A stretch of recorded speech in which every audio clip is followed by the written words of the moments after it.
시편 13편의 말씀을 우리가 묵상하게 됐는데 머릿말에 이렇게 기록이 되어 있습니다. 다윗의 시 인도자를 따라 부르는 노래라고 되어 있어요. 다윗의 삶의 고백이라는 것이고 여기에 곡조를 붙여서 예배할 때 혹은 우리의 일상생활에서 하나님의 은혜를 되새기기 위해 만들어진 시편이다 꼭 보면 될 것입니다. 그런데 다윗의 인생사 가운데 어느 때에 이 말씀이 기록되었는지는 잘 알 수가 없습니다. 그런데 전체적인 내용을 볼 것 같으면 아주 극심한 고난 가운데 영적 침체에 빠져 있을 그때의 고백이 아닌가 하는 생각이 들어요. 1절부터 4절에 다윗은 자신의 심경을 이렇게 고백하고 있어요. 번민과 고민, 두려움, 불안, 초조 가운데 자신의 절망 가운데 있다고 이렇게 얘기를 합니다. 여러분 1절, 2절을 한번 보시기를 바랍니다. 여호와의 어느 때까지입니까? 나를 영원히 잊으실 겁니까? 주의 얼굴을 나에게서 언제까지 숨기시려 하십니까? 내 영혼이 심히 번민하고 내 마음이 근심 가운데 있는데 언제까지 나를 돌아보지 않으려 하십니까? 절체절명의 순간 너무나 힘들어 어찌할 바 모르는 초절망 가운데 있는 다윗의 모습을 우리가 본문에서 보게 됩니다. 그리고 3절을 여러분 보시면 내가 사망의 잠을 잘까 두렵다고 했어요. 어쩌면 이 고난으로 인해 내가 죽을 수도 있겠구나. 죽음을 생각하는 자리에까지 다윗이 나아갔습니다. 그리고 4절을 보시면 나의 원수가 말하기를 하나님 의지하는 여호와 의지하는 저 사람 내가 이겼다 할까 싶은 이런 불안에 굉장히 초조해하는 다윗을 보게 됩니다. 그래서 다윗은 깊은 영적 침체에 빠져 있었던 겁니다. 이것을 보면서 다윗 같은 자가 이렇게 됐다면 영적 침체에는 장사가 없구나 하는 그런 생각을 갖게 됩니다. 여러분 혹 영적 침체를 겪어보셨습니까? 아마 왜 아니 겪으셨겠어요? 지나온 세월만큼이나 우리를 짓누르는 삶의 짐들이 참 많았을 것입니다. 언제 이런 영적 침체를 경험했었나요? 무엇 때문이었습니까? 그때 어떻게 이 문제가 해결되었었습니까? 요즘은 어떻습니까? 다윗이 영적 침체를 겪게 된 몇 가지 이유가 있었습니다. 크게 보면 두 가지인데 하나는 고난이 끊임없이 계속 되었기 때문입니다. 여러분이 1절 내용을 봤잖아요. 여호와의 어느 때까지입니까? 나를 영원히 잊으실 겁니까? 주의 얼굴을 나에게서 언제까지 숨기시렵니까? 하는 것으로 봐서 아마 하나의 문제가 아니라 삶의 문제가 여러 가지가 계속 겹쳐 있었던 것 같아요. 그런데도 전혀 해결될 기미가 보이지 않았으니까 아마 다윗은 절망 가운데 있었던 거죠. 또 다른 요인 하나는 하나님의 침묵이었어요.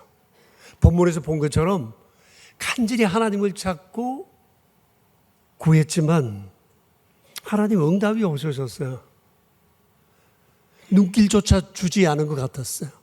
언제까지 주의 얼굴을 내게서 숨기시겠습니까? 영원히 나를 잊으실 겁니까? 할 것으로 봐서 하나님의 침묵이 굉장히 계속됐던 것 같아요. 어떻게 보면 고난 자체도 다윗을 힘들게 했지만 정작 그를 힘들게 했던 것은 하나님의 침묵이었을 것 같다는 생각이 듭니다. 하나님 내게 관심 없으시구나. 나를 버리신 거로구나. 여러분 이 상황이 짐작되세요? 이런 경험이 있으시죠? 이래서 주를 떠난 사람들도 우리 주변에 왕왕 있잖아요. 실족하고 교회를 나오지 못하는 이들도 있어요.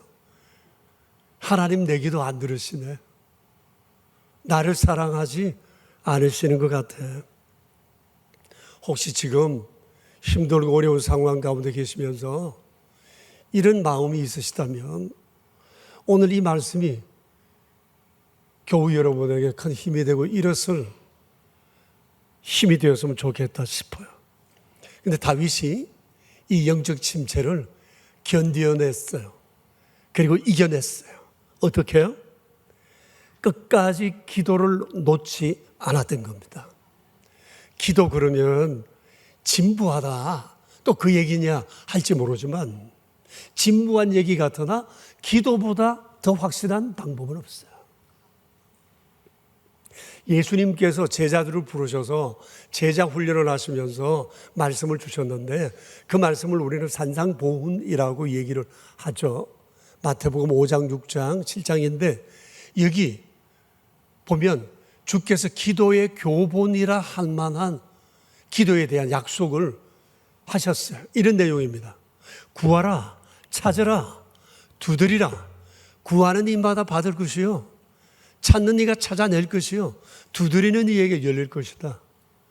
세상에 어떤 아비가 자식이 떡을 달라는데 돌을 주며 생선을 달라는데 뱀을 주겠느냐?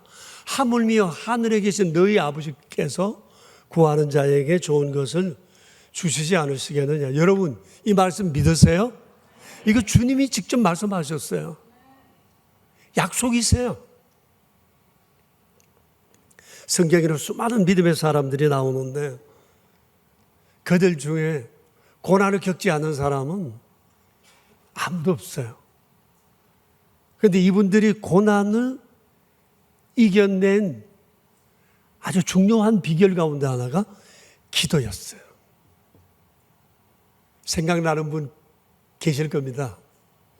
믿음의 조상 아브라함. 그분은 정말 깊은 묵상 가운데 살았어요. 아브라함의 신앙생활 100년 동안, 100년 신앙 동안 그는 언제나 주님 앞에 믿음으로 섰던 사람입니다. 야곱, 좀 뺀질하기는 하지만 이 사람이 야복강에서 주님과 씨름하듯 기도를 배웠잖아요. 그 뒤로 그가 기도의 사람으로 그의 평생을 살아갔습니다. 모세, 그는 아예 기도의 집을 만들어 놓고 광야 한쪽에 회막이라 이름 붙이고 그곳에서 날마다 주님 앞에 기도했어요. 성경은 이렇게 말합니다. 마치 하나님께서 사람과 기도하듯, 사람과 대화하듯 모세와 대화하셨다. 그렇게 말씀하고 있습니다. 여호수아는 어땠어요? 여러분 여호수아서를 보셨는지 모르겠지만 그게 관용구가 나와요. 여호수아는 무슨 일이 있을 때마다 늘 하나님께 물었다고 했어요. 늘 주께 물었어요. 그렇게 문제를 헤쳐갔습니다. 기도의 여인이라고 일컬어지는 한나, 정말 기도의 사람이었죠. 그의 아들 사무엘, 나는 기도를 쉬는 죄를 범치 않겠다고 했던 사람입니다. 사도 바울, 더 말할 필요가 없습니다. 수많은 삶의 문제, 교회를 세워가는 것, 그 선교적 자치자치마다 기도가 서려 있습니다. 그렇게 그는 하나님의 귀한 일들을 감당했어요. 다윗도 다르지 않았어요. 극심한 영적 침체가 있었지만 끊임없이 기도했어요. 우리가 성경에서 봤잖아요. 여호와의 어느 때까지입니까? 나를 영원히 잊으실 겁니까? 주의 얼굴을 내게 숨기시고 보여주지 않으실 겁니까? 언제까지입니까?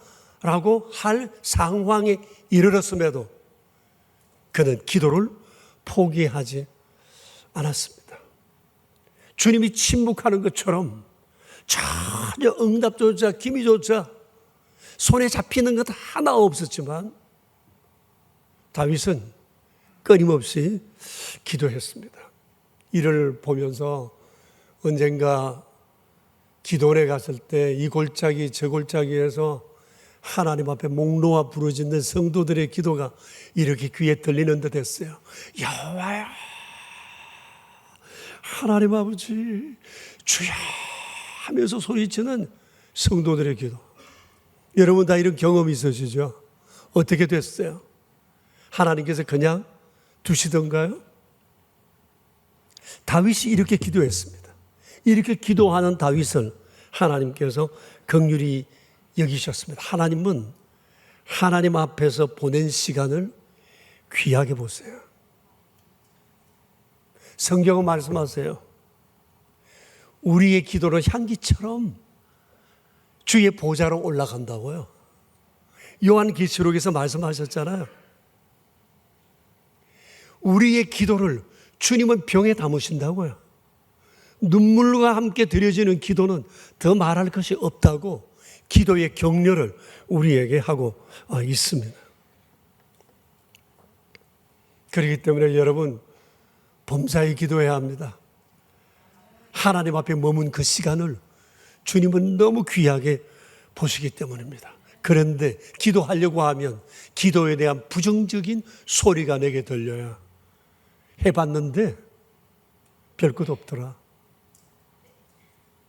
그토록 오래 기도했는데 하나님 내 기도에 응답하지 않으시더라.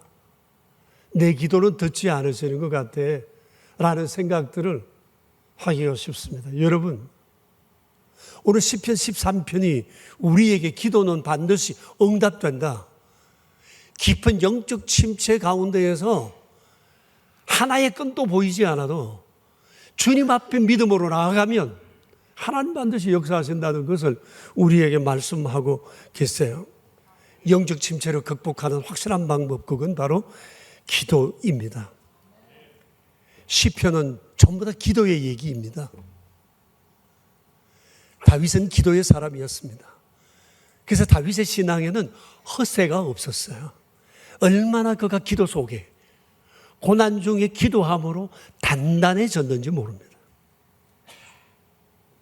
영적 침체를 극복했던 다윗의 삶의 비결, 그것은 기도를 쉬지 않는 거였어요.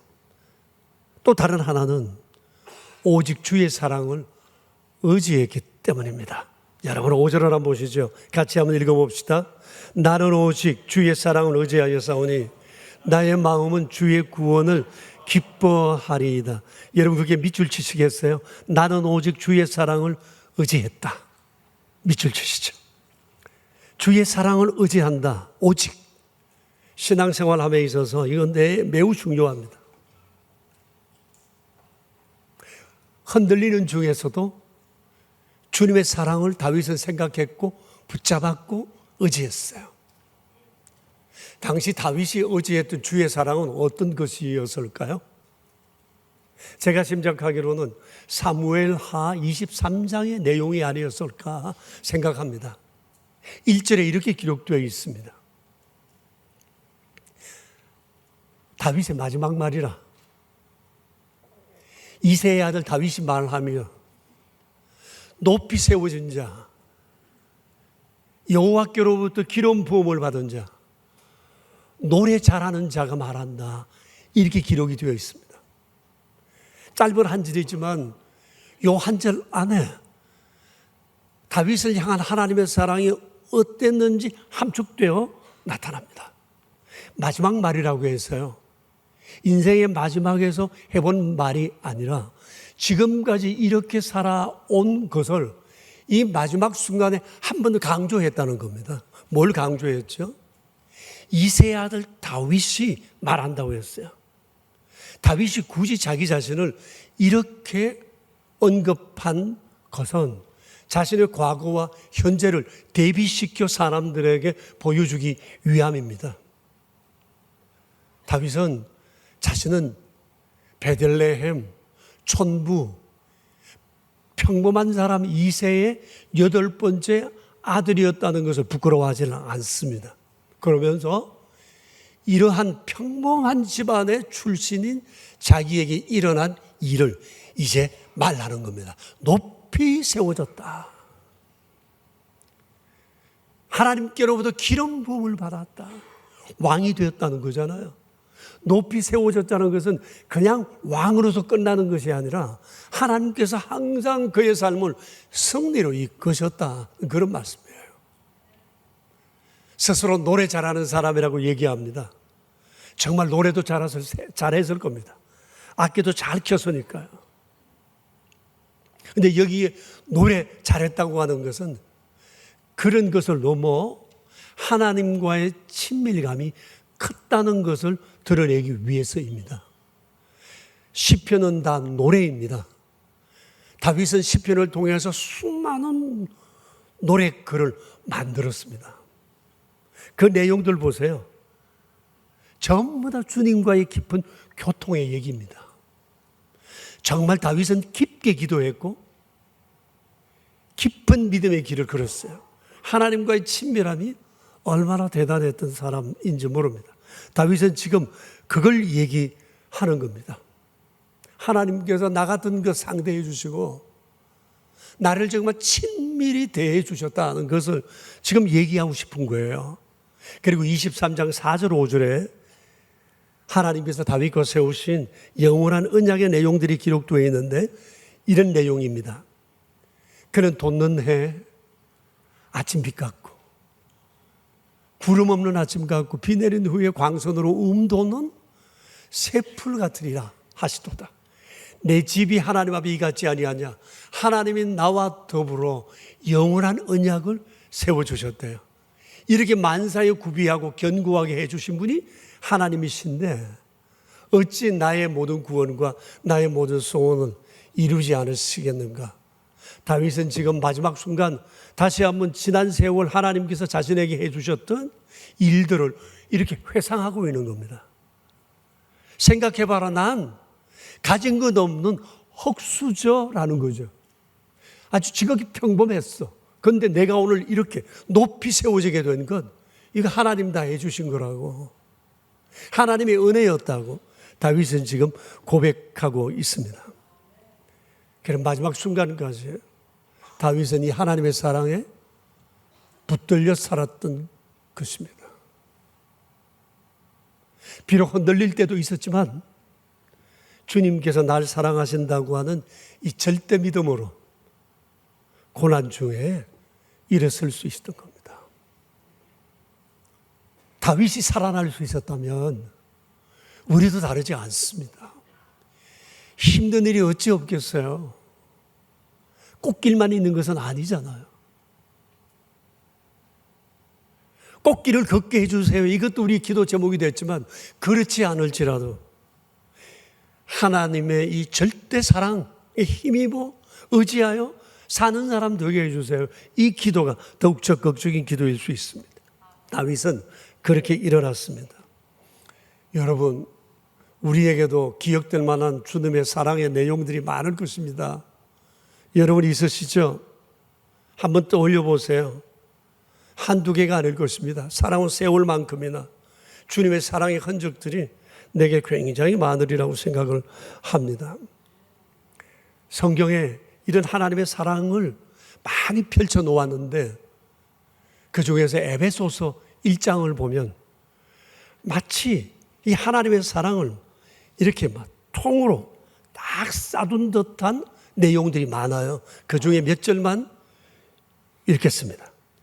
에베소서 1장 3절부터 5절의 내용입니다. 같이 한번 읽어볼까요? 찬송하리로다. 하나님 곧 우리 주 예수 그리스도의 아버지께서 그리스도 안에서 하늘에 속한 모든 신령한 복을 우리에게 주시되 곧 창세전에 그리스도 안에서 우리를 택하사 우리로 사랑 안에서 그 앞에 거룩하고 흠이 없게 하시려고 그 기쁘신 뜻대로 우리를 예정하사 예수 그리스도로 말미암아 자기의 아들들이 되게 하셨다.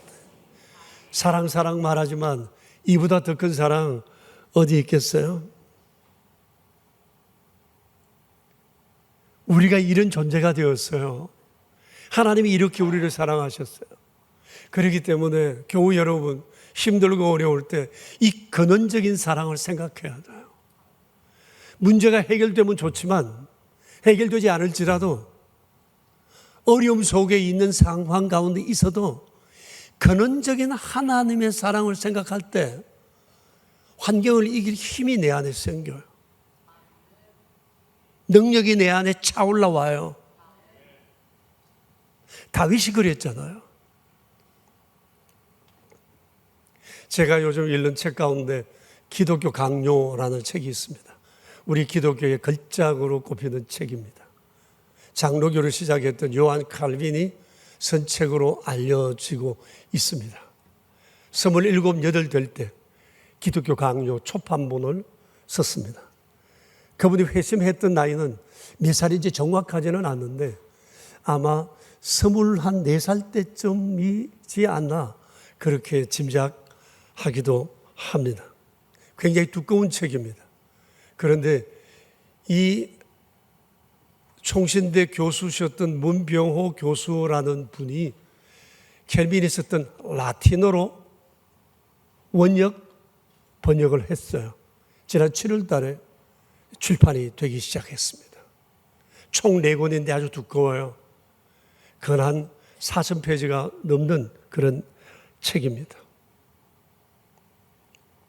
그 책을 읽는데 마음이 얼마나 감동이 큰지 몰라요. 이분이 정말 똑똑한 분이거든요. 정말 능한 분이세요. 법학에 정통하고 인문학자일 뿐만 아니라 과학, 사회적 여러 학문에 그 어린 나이에 막 거의 통달하다시피 했던 사람인데 회심하고 난 다음부터는 성경만 붙들었어요. 주님의 말씀만 붙들려 그가 기독교 강요를 썼습니다. 일종의 변정서입니다. 그러면서 종교개혁을 이루어냈던 겁니다. 종교개혁의 바탕을 이룬 분이 잔 칼빈입니다. 루터는 그 위에서 횃불을 든 사람입니다. 이 말씀은 우리로 하여금 하나님의 사랑이 얼마나 크고 깊은지 넓은지를 잘 보여줘요. 얼마나 감동이 큰지 몰라요. 다른 책을 읽고 싶지 않다 할 만큼 이 책이 주는 감동은 무지하게 큽니다. 요즘 새롭게 그 책을 읽고 있습니다. 세상의 고난을 이길 수 있는 그 힘, 하나님이 나를 사랑하신다는 것, 이겁니다. 다윗이 그걸 지금 고백했어요. 얼마 전에 우리 교회 40대 초반에 한 형제를 만났어요. 이런저런 얘기 끝에 그가 제게 이렇게 질문을 했어요. 목사님, 쑥스럽지만 질문 하나 하고 싶어요. 그러면서 이런 얘기를 합니다.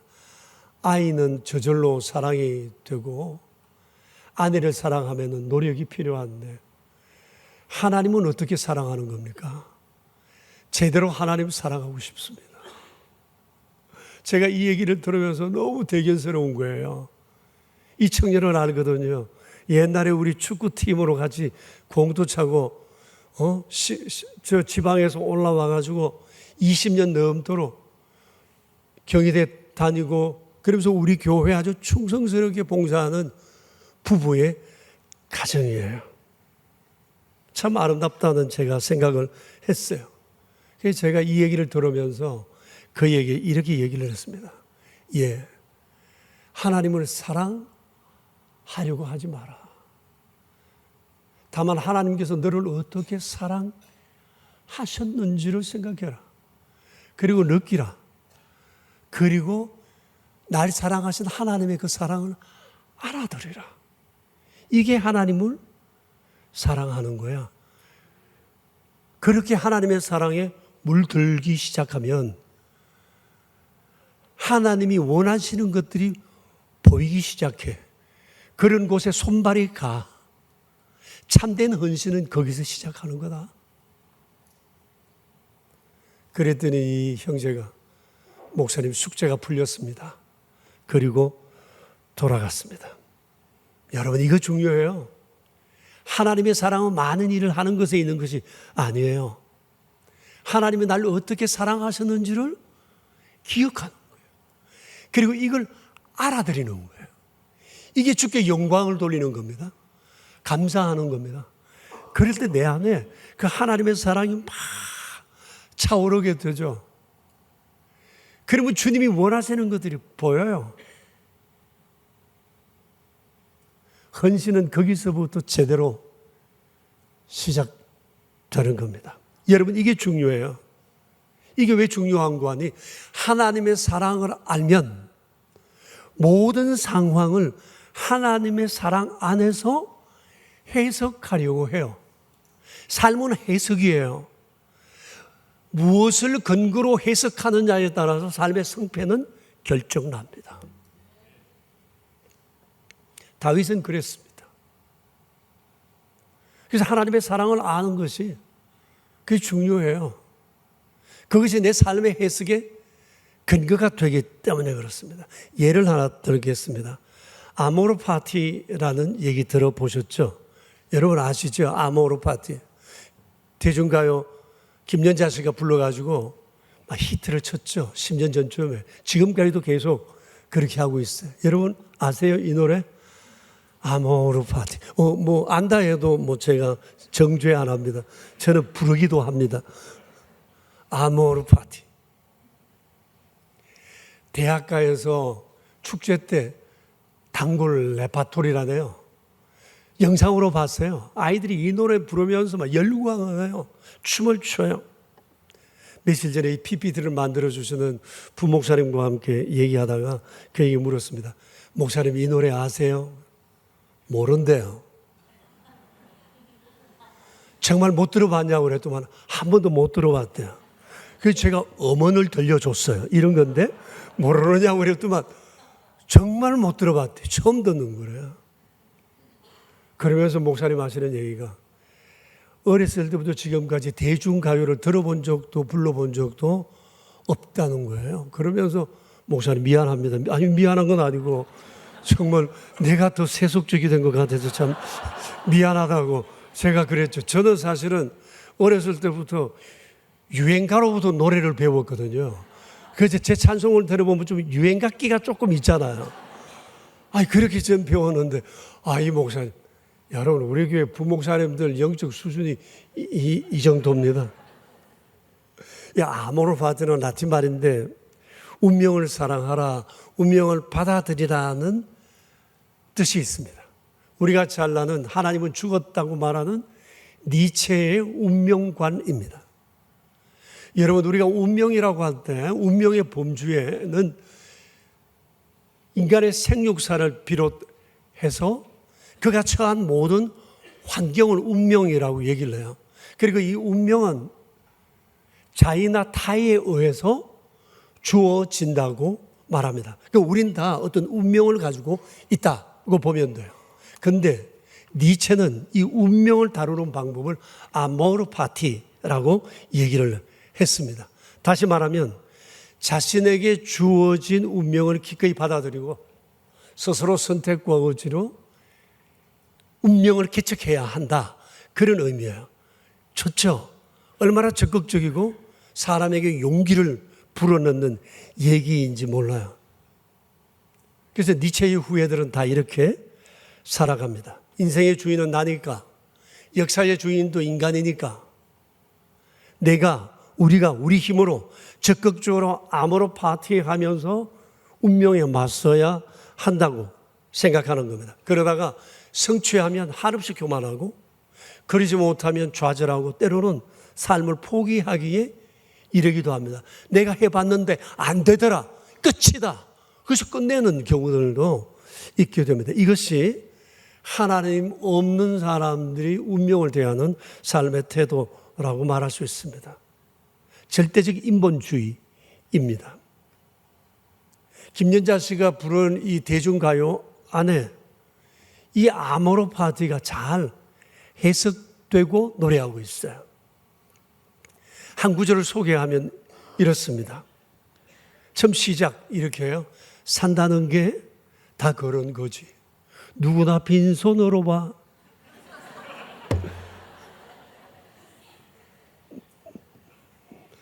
소설 같은 한 편의 얘기들은 세상에 뿌리며 살지. 딴딴딴 하다가 그 다음에 가서 나이는 숫자, 마음이 진짜, 마음이 가는 대로 하면 돼. 그리고 아모르 파티를 계속 해나갑니다. 여러분, 물론 우리 아모르 파티를 해야 됩니다. 내게 주어진 운명을 받아들이고 적극적인 태도로 마주해야 합니다. 그런데 가슴이 뛰는 대로만 가면 안 됩니다. 왜냐하면 인간의 운명의 주인은 내가 아니라 하나님이시기 때문입니다. 인간의 운명이 절대적으로 하나님께 속해 있기 때문입니다. 그래서 진짜 아모르 파티는 니체식이 아니라 다윗식으로 해야 하는 겁니다. 어떻게 해요? 다윗처럼 삶을 오직 하나님의 사랑으로 해석하고 이 해석을 중심으로 치열하게 살아가는 거예요. 그럴 때 기독인의 낭만이 싹 트는 거예요. 즉 삶을 긍정하는 겁니다. 긍정적으로 보는 겁니다. 모든 것이 하나님 손에 있으니까, 하나님께서 모든 것들을 이끄시니까, 하나님의 은총의 섭리 가운데 잘 될 거라고 하는 것에 대한 기대를 가지고 삶을 희망하는 것입니다. 5절 6절을 여러분 다시 한번 보실까요? 5절을 보시면 나는 오직 주의 사랑을 의지하여 사오니 나의 마음은 주의 구원을 기뻐한다고 그랬습니다.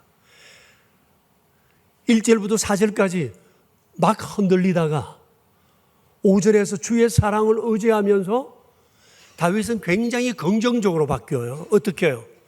주께서 나를 구원하신다는 사실이 보이기 시작하면서 기뻐한다고 얘기합니다. 6절을 또 보세요. 내가 여호와를 찬송하리니 이는 주께서 내게 언덕을 베푸셨음이라. 지난번에도 그랬고 전에도 그랬고 지금도 하나님은 앞으로도 그렇게 하실 것에 대한 기대를 가지고 있어요. 보세요. 상황은 하나도 바뀌지 않았어요. 달라지지 않았어요. 그런데 오직 주의 사랑을 의지하는 중에 다윗이 바뀌고 있습니다. 삶을 긍정적으로 보기 시작해요. 내가 하는 것이 아니라 하나님이 하신다고 하는 그 믿음이 그 안에 들어가기 시작했던 겁니다. 하나님의 사랑을 의지하면서 그는 기도를 계속했고 자신의 삶을 긍정했던 겁니다. 이렇게 영적 침체를 이겨냈습니다. 이것이 바로 제대로 된 아모르 파티, 다윗식의 아모르 파티라고 말할 수 있을 것입니다. 그런 생각이 들었어요. 짐작컨대 다윗은 이런 삶을 자기 개인사를 넘어 이스라엘 왕으로서 국가 통치, 국가 경영의 철학으로 삼지 않았을까? 정치, 경제, 사회 안보 전반 국정 운영에 그는 이런 생각을 가지고 영향을 끼쳤을 것 같습니다. 그래서 잘 됐습니다. 그래서 다윗은 이스라엘 왕 중에 왕으로 자리매김했습니다. 유다와 이스라엘의 왕이 전부 다 39명이었는데 다윗 빼놓고 나머지는 다 공과가 있는 사람들이고 나쁜 사람들이 훨씬 더 많았습니다. 근데 이렇게 아모르 파티를 믿음 안에서 했던 사람은 다윗 한 사람밖에 없습니다. 이렇게 다윗이 이스라엘을 일구었습니다. 그런데 인본주의에 빠진 사람들로 인해서 이스라엘과 유다는 멸망하고 말았습니다. 여러분, 어떤 세계관을 지니느냐는 것은 너무 중요합니다. 그가 리더라면 더욱 더 그렇습니다. 겨우 여러분, 고난은 누구도 원하지 않는 유감스러운 일입니다. 그럼에도 불구하고 우리 그리스도인이 절망하지 않는 까닭은 이 모든 것이 하나님 손 안에 있고 하나님 친히 다스리시고 결국엔 하나님께서 그 뜻 가운데 이끌어 가실 거라고 하는 것에 대한 기대가 우리 안에 있기 때문입니다. 사랑하는 교우 여러분, 우리는 살아가면서 앞으로도 고난을 만나게 될 것입니다. 그때 우리 시편 13편 기억합시다. 그리고 다윗의 삶을 떠올립시다. 그리고 다윗식의 아모르 파티를 우리가 하도록 합시다. 어떻게 해요? 모든 상황을 오직 주님의 사랑으로 해석하고 삶을 긍정하는 겁니다. 고난이 계속된다 할지라도 기도를 계속하고 낙심하지 않는 겁니다. 이렇게 하는 중에 우리도 다윗처럼 우리의 시편을 쓰게 될 것이라 생각합니다. 할렐루야. 우리 함께 기도합시다. 지난 삶의 세월을 한번 돌아봅시다. 어떻게 살아왔습니까? 사람은 크게 사상적인 면에서 둘로 나눕니다. 인본주의냐 신본주의냐라고 하는 겁니다. 신본주의의 사람은 철저하게 주의 사랑을 의지하고 주를 믿고 주를 의지합니다. 그런데 많은 그리스도인들이 주님을 믿는다면서도 인본주의에 사로잡혀 있는 경우가 많습니다. 우린 그렇게 교육받았고 사회적 환경이 다 그러하기 때문입니다. 그것을 어떻게 알 수 있느냐고요? 고난 가운데 어려운 일이 있을 때 내가 그 삶을 해석하는 근거를 어디에 두느냐 하는 것을 보면 알게 되는 겁니다. 어떻게 지내오셨어요? 지금 어려움 가운데 있다면 이 문제를 어떻게 이겨가시려고 생각하세요? 여러분, 다윗은 오늘 시편 13편을 통해서 그 길을 우리에게 보여주고 있습니다. 다윗처럼 아모르 파티합시다. 됩니다. 주께서 우리와 함께 하세요. 우리 함께 이 시간 한 2분 정도 자신을 돌아보며 기도합시다. 하나님 아버지 감사합니다. 베풀어 주신 사랑을 여기까지 사랑하고 주의 은혜 가운데 있습니다. 할 수 없다 생각하는 사람 속에서도 주님의 저희를 격려하셨고 그런 말씀 걸려 저희를 이끌으셨습니다.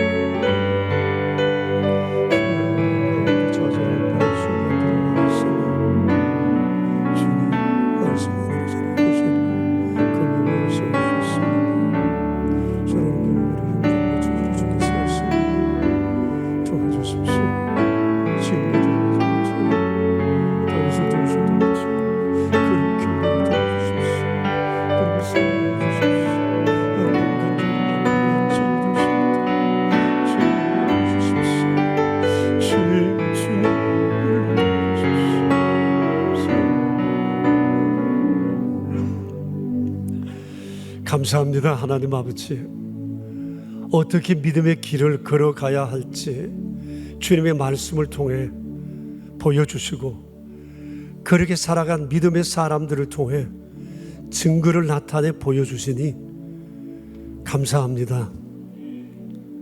흔들렸던 다윗이 일어서 높이 세워진 자가 되었던 그 이유, 자신을 사랑했던 하나님의 사랑을 기억하고 그 안에 머물며 그 사랑을 알아들이고 마지막 순간에도 난 이렇게 주의 사랑 받았다 고백하는 이 모습에서 우리가 볼 수가 있습니다. 자비로우신 주님, 저희들도 참 의심이 많았습니다. 많이 주저했습니다. 이렇게 내가 살아가는 것이 과연 믿음의 길인가, 믿음의 끝은 무엇인가에 대해 우리는 긍정적인 생각을 하지 못하고 살 때도 있었습니다. 그러나 말씀길을 걸었던 다윗,